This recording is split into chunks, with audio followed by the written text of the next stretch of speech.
อ้ทางกว้างเนาะทางแม่นทางนี้6 เมตรน้องชายสามารถสวนกันได้ใจเนาะสบายเนาะรถใจสบายดินเราเป็นดินมะคอบเนาะโลกอัดแน่นอย่างดีเนาะเพราะว่าดินนี่ที่ว่าเหมาะสมสำหรับการตั้งเจ้าตั้งเพื่อนเนาะหรือว่าห้องแถวบ้านพักรีสอร์ทอพาร์ตเมนต์เพราะอยู่บริเวณนี้มันมีโครงการโครงงานหลายเฮ็ดงานยังบ่ทันมีน้ำประปาได้น้องแต่ว่าข้อดีโครงการเฮาเนาะมาจัดสรรแบ่งขายนี่คือว่าบริษัทเฮาจะดึงน้ำประปาผ่านหน้าดินเลย และคือไฟผ่านบริษัทเราจะลงหม้อแบงพิเศษเลยเพื่อให้คนมาอยู่แลต้มใส่ไฟไว้ไฟมันตกขนาดน้องก็และคือดินเท่านี้คือลูกค้าเห็นเนาะมักคุณเต้าเนาะหรือว่าไรหนึ่ง2 ไรก็สามารถเข้ามาแทกเอาเลยพอดินเท่าสามารถให้ลูกค้าจับจองตอนใดก็ได้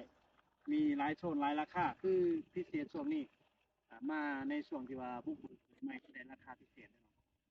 มีแต่แนะนำลูกค้าแนวนั้นให้เว้าได้มื้อนี้ปิดไปอีก2 ตอนเมื่อวานนี้2 ตอนเป็น4 ตอนเนาะขนาดอ้ายคิดว่ายังบ่หลายแหละยังเพียงแต่3 ตอนสุดท้ายหน้าทางหลักมาฮอดหมู่บ้านแล้วกันอยู่นะ